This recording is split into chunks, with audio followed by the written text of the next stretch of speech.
안녕하십니까. 소중한 나 무한 행복 소나무 시간입니다. 오늘 분위기가 무언가 다르죠? 이곳은 바로 청양의 안심사라는 사찰이 되겠습니다. 오늘 부처님 오신 날 특집으로 새롭게 여러분들에게 다가가고 또 여러분들에게 무언가 힐링하는 느낌 드리고 싶어서 또 답답한 마음에 치유하는 그런 환한 분위기 연출하고 싶어서 일부러 꽃이 가득하고 꽃이 아름답기로 유명한 도량 청양 안심사에서 여러분 만나 뵙게 되었습니다. 네, 참으로 반갑습니다, 여러분. 그리고 지금 이 청양 안심사에서 코로나 방역 수칙을 철저하게 준수해서 지금 촬영이 안전하게 이루어지고 있다는 것을 밝혀드리는 바입니다. 이 청양 안심사는 주지 스님이신 인자 득자 인득 스님께서 창건하신 사찰입니다. 그래서 이 인득 스님의 원력이 가득 담겨져 있는 이 아름다운 도량에서 또 우리 불자님들에게 소나무의 좋은 내용, 소중한 나 무한행복의 좋은 부처님의 가르침 전할 수 있는 기회를 만나서 저 개인적으로도 너무 흥겹게 생각을 합니다. 자, 오늘 여러분들에게 굉장히 재밌고 감동스러운 이야기를 준비했습니다. 제가 굉장히 아끼고 있었던 이야기거든요. 너무나 감동적인 이야기라서 이거 언제 터뜨릴까? 이거 그냥 아무 때나 터뜨리면 안 되고 특집 때 한번 이 이야기를, 이 썰을 좀 풀어야 되겠다 했는데 오늘 또 이렇게 좋은 도량에서 우리 불자님들에게 오늘의 감동적인 이야기를 들려드릴 수 있어서 저도 개인적으로 기분이 참 좋습니다. 그러니까 여러분들 한번 제가 오늘 좋은 이야기 여러분들께 들려드릴 테니까 한번 귀를 기울여서 경청해 보시기 바랍니다. 지금 서대문구 연희동에 살고 계시는 지금 75살이 되신 75살이 되신 노보살님이 계세요. 그 보살님의 법명이 공덕행 보살님입니다. 공덕을 많이 실천했나 봐요. 그래서 법명이 공덕행 보살님이신데 이 공덕행 보살님이 소나무의 엄청난 애청자이고 엄청난 광팬이시랍니다. 그래서 언젠가 화계사에 직접 오셔가지고 저에게 이렇게 긴 내용의 편지를 주시면서 스님, 제가 저의 신행생활과 제 사연이 담겨져 있습니다. 한번 읽어주십시오 하시더라고요. 이 공덕행 보살님은 원래 친정집이 아주 독실한 교회를 다니는 기독교인이었다고 해요.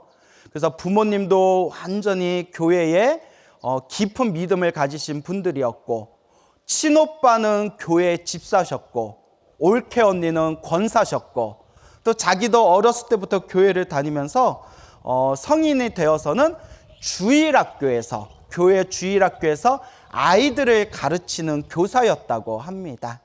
그렇게 독실한 집안에 그런 어떤 기독교 신자로서 지내고 있었는데요. 요 공덕행 보살님이 어렸을 때부터 갓난아기였을 때 요 귀병을 좀 앓았대요. 그래서 그 어렸을 때부터 자꾸 귀에서 줄줄 고름이 새어나왔다고 합니다. 그래서 이 귀병이 굉장히 심했는데 무슨 약을 쓰고 무슨 치료를 받아도 그 귀병이 낫지를 않더래요. 낫지를 않으니까 어머니께서 하다 어떤 민간 비방을 사용했냐면, 여러분 거머리 아시죠? 거머리를 막 그걸 조각조각 그걸 잘라가지고 그걸 빻아서 거기다 참기름을 붓는데요. 거머리에다 이제 참기름을 부어가지고 그걸 막 버무려가지고 그걸 이렇게 귀 속에 집어넣는 비방이 있었다고 합니다. 좀 더럽죠? 근데 오죽 답답하면 했겠어요. 오죽 어머니가 답답하면 병원도 가보고 약도 써보고 했겠지 않습니까? 그래도 전혀 낫지를 않았답니다. 그러니까 그 귀병 때문에 항상 이제 성인이 된 뒤에도 굉장히 고생을 했었는데 어느 날이었대요. 이제 교회를 열심히 다니고 있었던 20대 초반의 어느 날 이렇게 탁발하는 스님이 집에 싹 찾아오셨대요. 또로록 똑 또로록 또 목탁을 치면서 이제 탁발을 오셨는데, 근데 깜짝 놀래가지고 자기 집에 스님이 이렇게 탁발하러 오신 경우가 처음이었대요. 근데 우리가 종교가 다르면 우리는 교회 다녀요, 예? 다른 데로 가세요, 이럴 수도 있잖아요. 근데 보살님이 참 착하셨던 것 같아. 심성이 참 고우셨던 것 같아요. 스님이 이렇게 탁발을 오시니까, 스님 저희 집에는 돈은 없고 쌀밖에 없습니다. 쌀밖에 없는데 어떡합니까? 라고 하니까 스님께서 하시는 말씀이, 쌀도 좋습니다, 쌀로도 충분합니다 하시더래요. 그래서 그 큰 대박으로 한번 바가지에다 쌀을 싹 퍼가지고 스님 바랑에다가 탈탈 이렇게 털어들었답니다. 그래서 스님께서 고맙다는 뜻으로 관세음 보살, 관세음 보살, 이렇게 목탁을 또로록 치시면서 뒷걸음질치면서 나가시는데, 그 목탁 소리와 연불이 얼찌나 맑고 깨끗하고 청아한지 마음속에서 엄청난 기쁨과 환희감이 막 일어났대요. 그 순간 감동을 받은 이 보살님이 무슨 생각을 했냐면, 순간 나는 스님이랑 결혼해야지, 이렇게 생각을 했대요. 스님이랑 결혼해야지? 어머, 큰일 날 사람이야. 스님이랑 왜 결혼해? 스님이랑 결혼해야지? 너무 감동을 받아가지고요. 그 목탁 소리에, 연불 소리에. 그러니까 평생 교회 다니시던 젊은 처자가 스님의 목탁 소리와 연불 소리 듣고 마음에서 막 기쁨이 터져 나오면서 나 스님이랑 결혼하고 싶다, 이런 생각을 한 것 자체가 전생부터 불연이 있는 분이에요. 부처님과 인연이 있는 분입니다. 여러분들이 이번 생 이렇게 부처님 법을 만난 것도 인연이고, 저와 이렇게 안심사에서 만나게 된 것도 인연이고, 또 여러분들을 아끼고 사랑해주는 남편과 아내를 만난 것도 표정이 별로 안 밝으네요. 예? 그것도 인연이고, 예. 다 이 모든 만남과 헤어짐이 다 인연법입니다.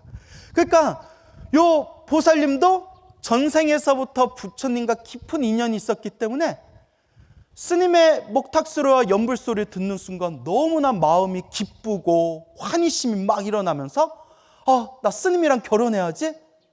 그러다가 순간 아이고, 스님은 결혼을 못 하시지? 이런 생각이 들면서, 그러면 부처님을 모시고 있는 절에서 살면 되지? 이런 생각을 했답니다. 평생 교회 다니던 젊은 처자가 스님하고 결혼을 못하면 그냥 부처님 모신 절에서 살면 되지? 그런 마음을 딱 일으킨 거예요. 이게 인연법이구나. 이게 참 말로써 표현할 수 없는 인연법이구나. 그런 생각이 듭니다. 그래서 이 보살님이 어느 날 친척집에서 머무르고 있을 때 친구랑 함께 서울에 있는 어느 사찰에 구경을 갔대요. 사찰에 이렇게, 예쁜 사찰에 이렇게 구경을 갔는데, 그 절에서 어느 할머니를 만났대요. 절에 사시는 할머니를 이렇게 이제 만났는데, 할머니하고 이렇게 대화를 했대요. 할머니, 절이 참 예뻐요. 절이 아주 예뻐요. 절이 예쁘지. 그래, 새댁은 어디서 왔어? 뭐 이러면서 대화를 하는데, 그 할머니가 자기를 너무나 마음에 쏙 들어 하시더래요. 그래, 남자가 없고 혼자야. 그래도 이제 결혼할 때도 다 됐을 텐데, 옛날엔 이제 20 넘으면 시집 갔지 않습니까? 어떻게 남자친구도 없어? 잘 됐다. 내 손주가 있는데 한번 만나볼래? 이러는 거예요.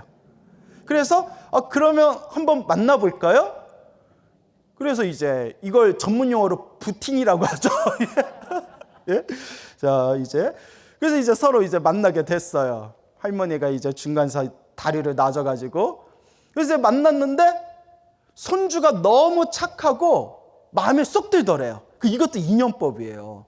손주가 너무나 착하고 마음에 쏙 들어서 몇 번 만나다가 둘이 이제 결혼을 한 거예요. 결혼을 했는데 알고 봤더니 그 집안이 아주 독실한 불교 집안이었고,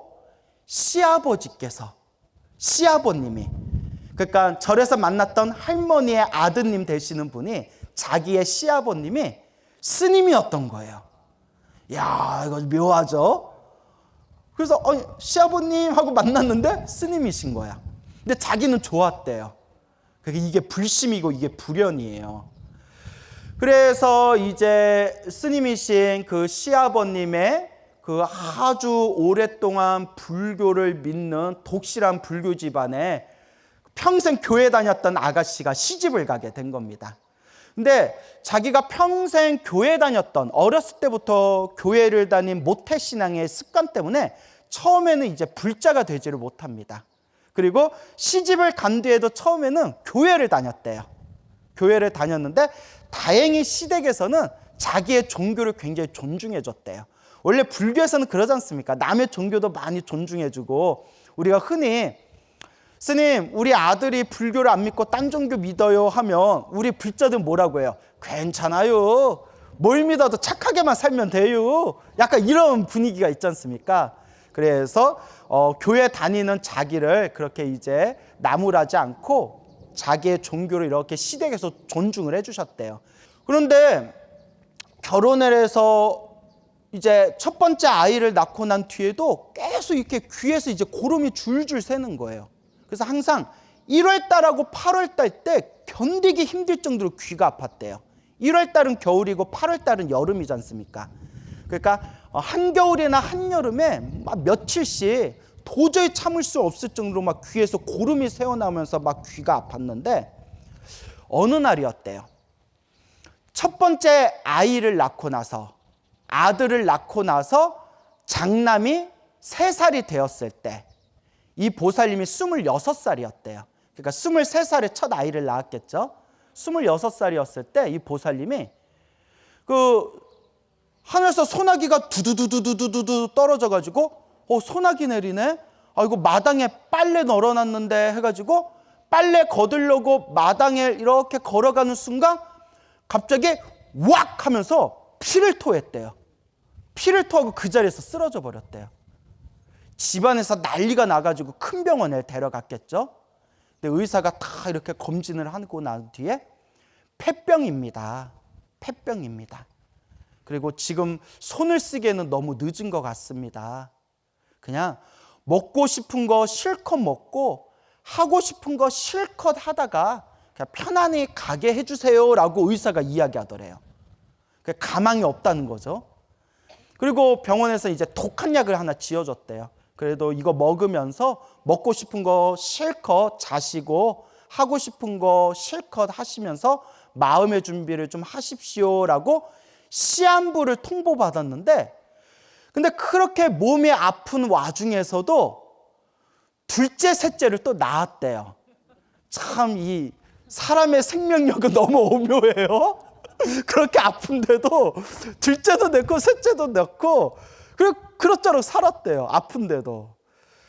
그러다가 이제 셋째까지 낳고 나서 몸이 너무나 힘들고 쇠약해지고 막 귀도 아프고 고름이 줄줄 새고 숨쉬기도 힘들고 정말 죽을 것 같이 힘들었답니다. 그래서 집안에 부탁을 했대요.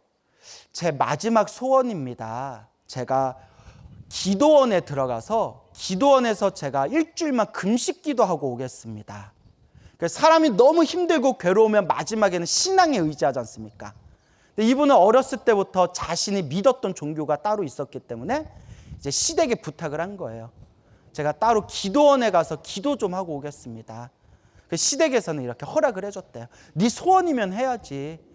누구에게 기도하든 네 병이 제발 나았으면 좋겠다. 그래서 저 지방에 있는 유명한 기도원에 가가지고 요 보살님이 또 독한 데가 있었나 봐요. 일주일 동안 물 한 방울 마시지 않고 일주일 동안 7일 금식 기도에 들어갔대요. 물 한 방울 드시지 않으셨대요. 그리고 7일 동안 밤을 새면서 금식 기도를 했는데 끝내 아무런 효과를 얻지 못했대요. 그렇게까지 독하게 기도를 했는데 너무 안타깝죠. 그리고 이제 집으로 돌아와서 끙끙 앓고 있는데 어느 날 다 꿈을 꿨대요. 근데 꿈이 참 묘해요. 어느 날 꿈을 꿨는데 꿈에 자기가 넓은 강당에 엄청나게 넓은 강당에 다 서 있는데 수천 명의 사람들이 함께 이렇게 서 있더래요. 수천 명의 사람들이. 이 수천 명의 사람들이 강당에 가득 서 있는데 앞에 여자 2명이 나타나서, 젊은 여자 2명이 나타나서, 자, 지금부터 보살을 뽑겠습니다. 누구를 뽑겠습니다? 보살. 보살을 뽑겠습니다. 이 중에서 한 명만 뽑겠습니다. 이러더래요. 그래서 이제 사람들한테 막 질문을 하다가 딱 자기 차례가 왔대요. 그러니까 그 앞에 있는 여자 2명이 더하기 빼기를 자꾸 시키더래요. 더하기 빼기 더하기 빼기 해서 그러니까 딱딱 맞췄대요. 몇 더하기 몇은 몇, 몇 빼기 몇은 몇. 그러니까 자꾸 맞추니까 그 여자 2명이 막 웃으면서 겉봐, 할 수 있잖아. 너 이렇게 할 수 있잖아. 이렇게 칭찬하면서 네가 보살로 뽑혔다. 뒤돌아서 사람들한테 인사해라 이러더래요. 그래서 내가 보살? 뭐 이러면서 뒤돌아서 사람들에게 딱 인사하고 고개를 딱 들었더니 그 강당에 수많은 사람들이 흔적도 없이 사라지고 그 넓은 강당에 자기만 혼자 딱 서 있더래요. 그리고 깜짝 놀라서 잠에서 딱 깼는데 너무나 생생해서 아무리 생각해도 보통 꿈 같지가 않더래요. 고민하다 꿈에서 자기가 보살로 뽑혔잖아요. 보살이 불교를 수행하는 거룩한 수행자들을 보살이라고 부르잖아요. 그래서 시아버지를 찾아갑니다. 스님이신 시아버지를 찾아가서 이제 꿈 얘기를 하면서 아버님, 제가 이제부터 불자가 되겠습니다. 제가 이제부터 부처님을 의지하겠습니다 하니까 시아버지께서 너무 기뻐하면서 그래 부처님이 너의 병을 반드시 치료해 주실 거다라고 그렇게 기뻐하면서 칭찬하셨대요. 근데 그때 귀에서 또 고름이 줄줄 새어나오면서 너무나 귀가 아프니까 이제 시아버님께서 이제 네가 이제 불자가 됐으니까, 네가 보살이 됐으니까 오직 부처님을 의지해서 기도해봐라 라고 이제 시아버지께서 권유를 합니다. 그래서 귀가 너무 아파서 집안에 하던 일들을 다 내려놓고 법당에 가서 기도만 했대요. 어찌나 귀가 아픈지 부처님 제 귀가 너무 아파요. 저 너무 아픕니다. 너무 힘들어요. 부처님 제발 저 귀 좀 안 아프게 해주세요 라고 한없이 기도를 올렸대요. 그렇게 한 달, 2달, 석 달이 딱 지났는데 고름이 안 나오더래요. 고름이. 그리고 점점 통증이 줄어들더니 귀가 안 아프더래요. 귀가 자연 치유가 된 거예요. 갓난아기 때부터 아팠던 귀가 부처님한테 기도하고 3개월 만에 그토록 자기를 괴롭혔던 귀병이 사라진 거예요. 이쯤 되면 사람이 안 믿을 수가 없어요. 아, 뭔가 있구나. 정말 부처님께서 나에게 힘을 주신 거구나. 나에게 가피를 주신 거구나. 그리고 시아버지를 찾아가서 시아버지, 제가 이제 부처님께 의지해서 기도를 하겠습니다. 제가 이제 아버님이 시키는 대로 하겠습니다. 오직 아버님의 뜻대로 하겠습니다 하니까 시아버님이 다 고개를 끄덕이면서 너무 기뻐하시면서 그래 부처님이 반드시 너를 도와주시고 너의 그 폐병까지 낫게 해주실 거다. 그러면서 며느리한테, 요 보살님한테 시아버지께서 관세음보살 보문품 책을 주셨대요. 관세음보살 보문품 아시죠? 관세음보살 보문품 책을 주시고 관세음보살 42수주를 가르쳐 주셨대요. 관세음보살 42가지 그 주문 아시죠? 예, 불자라면 다 아실 거예요. 관세음보살 보문품을 주시고 관세음보살 42수주 42가지의 그 주문, 진언이 적혀있는 종이를 주시면서 이 42가지 주문 중에서 네가 가장 필요한, 네가 가장 마음에 드는 주문을 선택해서 외워라 라고 이렇게 건네주시면서 시아버님이 이렇게 말씀하셨대요.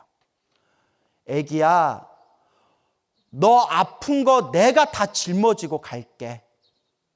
시아버지가 이런 분이 어디 있어요.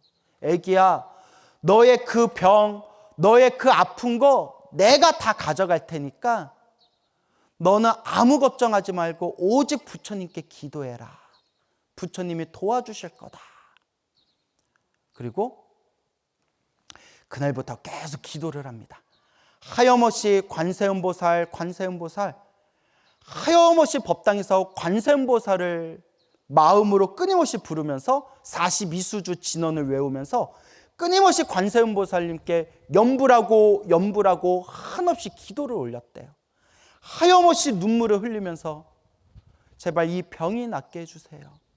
우리 아이들을 위해서라도 제가 조금만 더 살게 해주세요. 한없이 기도를 올리는데 그렇게 몇 개월이 지났을 때 생생한 꿈을 꿨대요. 첫 번째 꿈이 자기가 꿈속에서 관세음보살님 앞에서 기도하는데 관세음보살님 앞에 검은색 약병이 이렇게 있더래요. 검은색 약병이. 그래서 잠에서 딱 깼대요. 검은색 약병이 왜 그렇게 꿈에서 생생하게 보였을까? 그런데 며칠 후에 시아버지께서 약이라고 가져오셨는데 시아버지께서 가져오신 그 약이 꿈에서 봤던 약하고 똑같은 거예요. 그래서 일단 그걸 먹었대요. 그걸 이렇게 마셨대요. 그리고 또 계속 기도를 했는데 또 두 번째 꿈을 꿨는데 두 번째 꿈도 부처님 앞에 그 꿈에서 봤던 검은색 약병이 또 놓여져 있더래요. 첫 번째 꿈은 관세음보살님 앞에 검은색 약이 있었고 두 번째 꿈은 부처님 앞에 검은색 약병이 놓여져 있었는데 그 꿈을 깨고 나서 아니나 다를까 시아버님이 꿈에서 본 그 약병하고 똑같은 약을 가져와서 이걸 먹어라 라고 하셨대요. 그래서 꿈에서 똑같은 약병 두 개를 보고 시아버지가 가져오신 그 약을 두 번을 그렇게 먹고 나니까 그토록 자신을 힘들고 괴롭고 그 엄청난 통증을 일으키던 그 아픔이, 그 고통이 싹 사라졌대요. 그래서 병원을 갔더니 병원에서 혀를 끌끌 차면서 의사가 하는 말이 폐가 다 녹아가지고 거미줄처럼 너덜너덜해졌습니다. 이러는 거예요. 그런데 희한한 게 아프다 안 아프다? 아프지가 않더래요. 겉으로 볼 때는 너무나 멀쩡하더래요. 그때 보살님이 생각하기를 불보살 가피구나. 내 기도의 힘으로 부처님께서 도와주신 거구나. 부처님의 가피가 아니었으면 나는 벌써 죽은 목숨이었겠구나 라는 생각이 들더랍니다. 그 보살님이 그렇게 기도를 할 때 꿈에서 어느 날 대세지 보살님이 나타나셨대요. 꿈에 대세지 보살님이 싹 나타나더니 자신을 데리고 큰 들판을 데려가셨대요. 그 들판에 그 익은 벼들이 쫙 펼쳐져 있는데 대세지 보살이 자기한테 그 익은 벼들을 딱 보여주면서 저 벼가 보이지? 저 익은 벼들처럼 저 익은 벼와 같이 너도 항상 머리를 고개 숙이고 항상 겸손하게 살거라. 그리고 아무리 힘들고 괴로워도 다 내 탓이요 라고 생각하고 아무리 힘들고 괴로워도 꾹 참아라. 절대 자만하지 말고 겸손하게 아무리 힘들고 괴로워도 꿋꿋하게 버티면서 살아가렴이라고 그렇게 법문을 해주셨대요. 그게 엄청난 힘이 되셨답니다. 보살님이. 그래서 그와 같이 보살님이 부처님께 기도해서 귓병도 낫게 되고 또 비록 폐가 완전히 녹아가지고 거미줄처럼 너덜너덜해졌지만 일상생활하는데 큰 무리가 없고 더 이상 가슴에 통증이 느껴지지 않을 정도로 그렇게 이제 건강을 되찾게 됩니다. 그리고 그토록 의지하던 시아버님이 42살에 자기가 42살이었을 때 며느리인 자기가 42살이었을 때 세상을 떠나셨대요. 세상을 싹 떠나셨는데 시아버님이 세상을 떠나시고 자기가 46살이 되었을 때 큰 풍파가 생깁니다. 시아버님이 물려주셨던 집이 경매에 넘어가게 생긴 거예요. 도저히 방법이 없더래요. 이거 어떡하지? 이거 어떡하지? 그래서 믿을 건 뭐밖에 없다? 기도밖에 없다. 믿을 건 부처님과 기도밖에 없다. 여러분, 힘들고 괴롭고 답답할 때 마지막 결론은 수행밖에 없어요. 기도밖에 없습니다. 인간의 힘으로도 어떡할 수 없을 때 오로지 우리 불자가 의지할 수 있는 힘은 바로 불보살의 힘입니다. 왜 불보살님이라는 최고의 의지처를 두고 왜 불자들은 그렇게 전전긍긍하십니까? 도저히 어찌할 수 없는 인생의 낭떠러지와 같은 벽을 만나게 되었을 때 우리 불자의 유일한 희망은 기도요, 불보살에 대한 가피입니다. 그래서 보살님이 기도를 시작합니다. 하루에 10,000배씩 천일기도를 들어갔대요. 하루에 10,000배, 3,000배도 아니고 밥 먹고 잠자는 시간 빼고는 오로지 절만한 거예요. 그러니까 법당에서 하염없이 울면서 절을 했대요. 끊임없이 하염없이 눈물을 흘리면서 울면서 절을 올리면서 그렇게 몇 날 며칠의 시간이 지났을 때 절하다가 기도하다가 울다가 지쳐서 쓰러졌대요. 법당에서 쓰러졌는데 눈앞이 환하더래요. 눈앞에 불빛이 켜진 것처럼 환하더랍니다. 뭐지 하고 봤더니 하늘이 뻥 뚫렸는데 하늘에 5만 가지 집들이 펼쳐져 있더래요. 집들이 수많은 기와집, 초가집, 양철집, 벽돌집 수많은 집들이 펼쳐져 있고 집들 사이사이에 아름다운 벚꽃이 화려하게 피어 있고 그 가운데 사람들이 막 이렇게 분주하게 다니더래요. 그 모습을 보면서 그 수많은 하늘에 펼쳐진 집들을 보면서 부처님, 저렇게 하늘에 집들이 많은데 제 집은 어떡합니까? 시아버님이 주신 이 집을 다 넘어가게 생겼습니다. 하늘에 저렇게 다른 사람 집들은 많은데 제 집은 어떡합니까? 부처님, 저 어떡합니까? 하면서 또 막 눈물을 흘리면서 기도를 올렸대요. 그 하늘의 집들을 보면서. 그때 하늘에서 이렇게 계단이 내려오더래요. 계단이 내려오더래요. 그 계단 타고 올라가면 죽는 거예요, 여러분. 계단이 이렇게 내려오더래요. 천국의 계단인가 봐요. 그래서 그렇다 이제 보살님이 올라가지는 않고 계단이 이렇게 두두두두 계단이 내려오는데 거기서 예쁘게 생긴 여자 2명이 싹 내려오더래요. 여자 두 명이 싹 내려오더니 생생하게 자기 앞을 싹 스쳐가더래요. 여자 2명이 자기 눈앞을 싹 스쳐가는 순간 눈앞에 딱 하고 큰 기와집 하나가 짠 하고 나타나더래요. 보살님 눈앞에. 놀래가지고 에그머니나 이게 뭐야? 에그머니나 하고 뒷걸음질 치다가 딱 정신을 차려봤더니 꿈이었던 거예요. 꿈. 생생한 꿈을. 법당에서 울면서 기도하다가 꿈을 꾼 거예요. 근데 너무나 기분이 좋더래요. 뭐지? 이미 눈치를 채셨겠지만 아니나 다를까.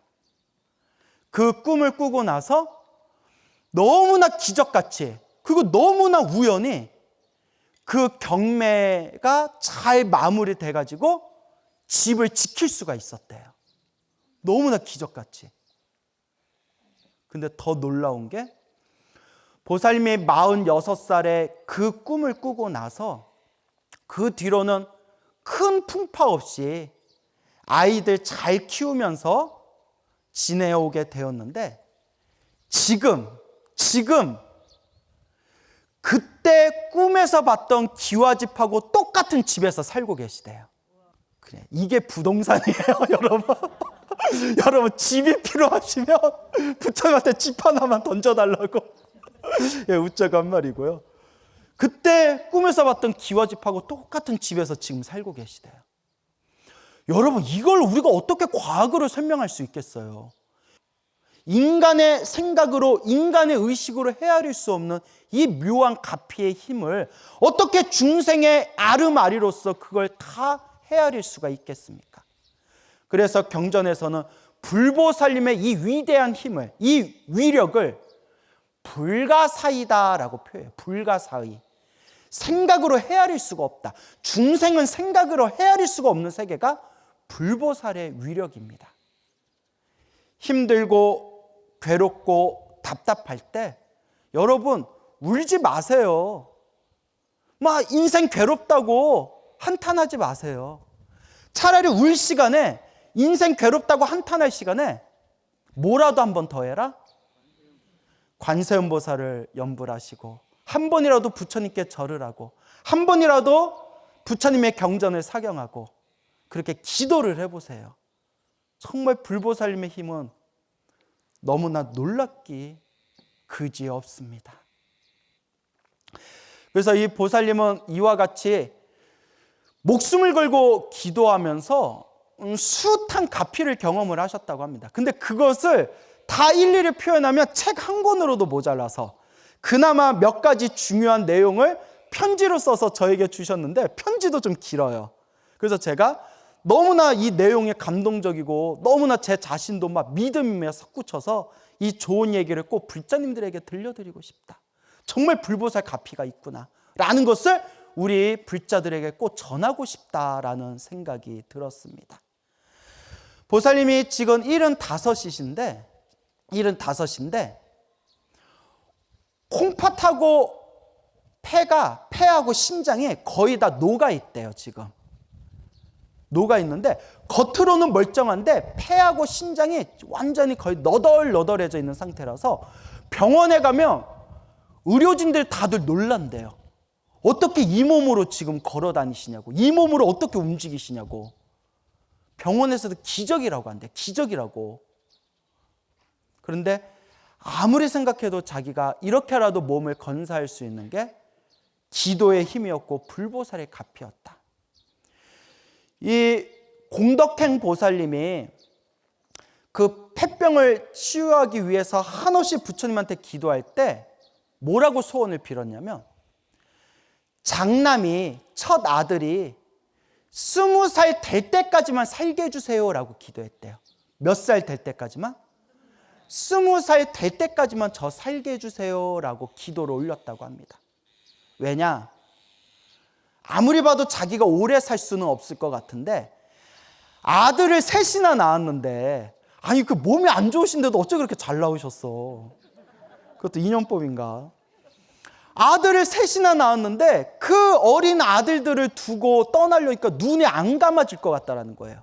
근데 장남이 20살 성인이 되면 그래도 장남이 동생들 뒷바라지는 해주겠지라는 그런 안도감에 자기가 편히 떠날 수 있을 것 같더라. 그래서 부처님한테 부처님 우리 큰아들이 딱 20살 될 때까지만 살게 해주세요.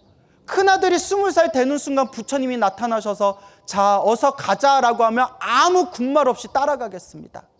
20살까지만 제가 우리 큰아들 20살까지만 살게 해주세요 라고 했는데 보살님이 하시는 말씀이 스님 제 나이가 벌써 75입니다. 제가 부처님께 소원을 빌었던 것보다 몇 배는 더 살고 있는 것 같습니다. 부처님 감사합니다. 부처님 감사합니다. 부처님이 아니면 제가 어떻게 이런 복을 누릴 수 있겠습니까? 라고 눈물을 글썽거리시더라고요. 그리고 더 놀라운 게 요 보살님이 처음에 스님이란 분을 만나서 스님에게 탁발을 했을 때 목탁 소리와 관세음보살 소리를 들으면서 나 누구랑 결혼해야지? 스님이랑 결혼해야지 하다가 아유 스님은 결혼 못하지? 라고 했다고 했잖아요. 대박. 결국 스님하고 결혼을 못하니까 남편을 스님으로 만들었어. 예. 남편을 스님으로 출가시키셨대요. 스님이셨던 시아버지의 유언이셨대요. 우리 집안에 너의 남편이 네 남편이 스님이 돼야 된다. 스님이 되어야 될 사람이다. 지금은 아직 인연이 닿지 않았는데 네가 네 남편을 좋은 길로 이 부처님의 길로 꼭 네가 인도해 주길 바란다 라고 살아생전 돌아가시기 전에 그렇게 유언처럼 남기셨답니다. 하염없이 부처님께 기도 올리면서 부처님 우리 남편 부처님 제자 되게 해주십시오 라고 기도하면서 맨날 남편한테 설득을 했대요. 스님 머리 깎고 스님 됩시다. 아유 머리 깎고 스님 되세요. 당신은 설득이라고 했지만 내가 딱 들어보니까 이건 잔소리야, 잔소리. 예? 그래서 남편을 출가 수행자로 스님으로 출가를 시켰는데 더 놀라운 거는 1+1, 1+2 첫째 아들, 둘째 아들까지 다 출가시켰대요. 예, 정말 대단한 분이 아닐 수 없습니다. 그 스님이 된 남편과 스님이 된 두 아들이 함께 모여서 부처님께 기도 올리는 모습을 보면 그렇게 눈물이 나고 울컥거리고 그렇게 한없는 크나큰 환희심과 기쁨을 느끼시면서 나는 더 이상 여한이 없다. 나는 더 이상 여한이 없다. 그저 내 마지막 원력이 있다면 세세생생 태어날 때마다 부처님 은혜 갖는 것이다 라고 말씀을 하십니다. 정말 대단하죠. 요 보살님이 얼마 전에 꿈을 꾸셨대요. 꿈에 평소에 스승처럼 꿈속에서 가르침을 주시던 대세지 보살님이 나타나셔서 대세지 보살님이 가이드가 되셔서 여행 가이드, 안내 가이드가 되셔서 자기를 이렇게 껴안고 하늘나라로 올라가시더니 우주의 별나라, 달나라, 은하수를 다 구경시켜 주셨대요. 살아생전에 그렇게 아름다운 곳은 처음 봤대요. 구석구석 그 짧은 꿈 안에서 구석구석 온 우주의 아름다운 곳을 다 구경시켜 주셨대요. 제가 그걸 딱 이렇게 보는 순간 아마 천상세계를 구경하신 것 같아요. 그 경전에 봐도 그런 내용이 나와요. 이게 다 없는 내용이 아니에요. 대세지 보살님이 구석구석 다 자기를 여행 가이드처럼 안내해 주시는데 마치 보살님 느낌이 대세지 보살님이 마지막 선물을 주신 것 같은 느낌이 싹 들더래요. 아, 나 평생 고생하고 평생 기도했다고 나에게 선물 주시는가 보구나. 그리고 이 얘기는 제 입으로 이야기하기가 부끄러운데 그냥 한번 웃고 넘어가 주세요. 꿈에서 대세지 보살님이 이러시더래요. 얘야 너의 그 사연을 광우 스님에게 보내면 어떻겠니? 이러시더래요.